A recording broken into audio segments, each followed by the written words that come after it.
Nous allons aujourd'hui découvrir le 5e épisode de La petite fille qui voulait voir le désert. Dans l'épisode 4, nous avions laissé Tinkéry dans le bush. Elle avait recherché de la nourriture, mais n'en avait pas trouvé. Pendant la lecture de cet épisode, je vais te demander de te mettre à la place de Tinkéry pour comprendre ses émotions et voir ce qu'elle ressent.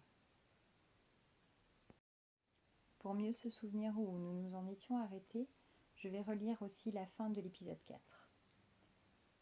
Le soleil déclinait à l'horizon quand Tinkéry se remit à marcher. Soudain, quelque chose bougea sous ses pieds. Un gros lézard venait de slalomer entre ses jambes. Elle courut après lui et plongea pour l'attraper. Mais le lézard, plus rapide, disparut dans un trou.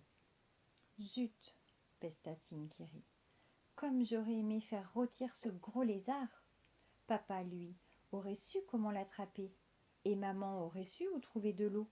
Mais moi, je ne sais rien. » En pensant à ses parents, la petite fille s'effondra en larmes. Puis, elle se releva et dit tout haut pour se donner du courage : « Je vais retourner au village et m'appliquer à apprendre toutes ces choses. » Au début de l'épisode, Tinkéry, malgré la faim et la soif, s'est remise en marche.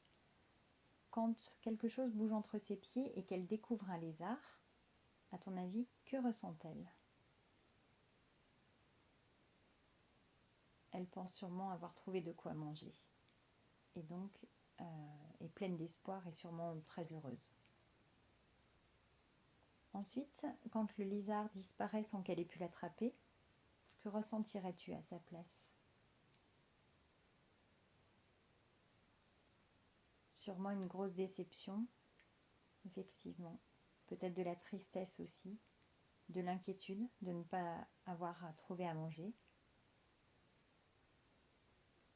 Elle se met à pleurer quand elle pense à ses parents. Que ressent-elle, à ton avis ? De la tristesse, effectivement, d'être loin de ses parents, seule. Mais ensuite, elle ne laisse pas cette tristesse l'envahir et elle décide de retourner au village pour apprendre toutes les choses qu'elle ne sait pas encore faire. À ce moment-là, que pourrais-tu dire de Tinkéry ? Elle est très courageuse, effectivement, et ne se laisse pas abattre. Tinkéry se mit en route, mais très vite, elle dut se rendre à l'évidence. Elle était bel et bien perdue, et la nuit commençait à tomber. Elle se réfugia sous un arbre et essaya de faire un feu en frottant un morceau de bois sur une écorce d'acacia, mais n'y réussit pas. « Je l'ai vu faire tant de fois, » se dit-elle.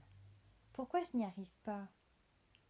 Alors elle comprit qu'elle allait passer la nuit, sans lumière ni chaleur. Un cri soudain déchira la nuit. « Riri, Riri, Riri !» semblait dire le vent. « Oh, quelqu'un m'appelle, j'y vais !» s'exclama Tinkéry, reprenant espoir. Des lumières apparurent à l'horizon.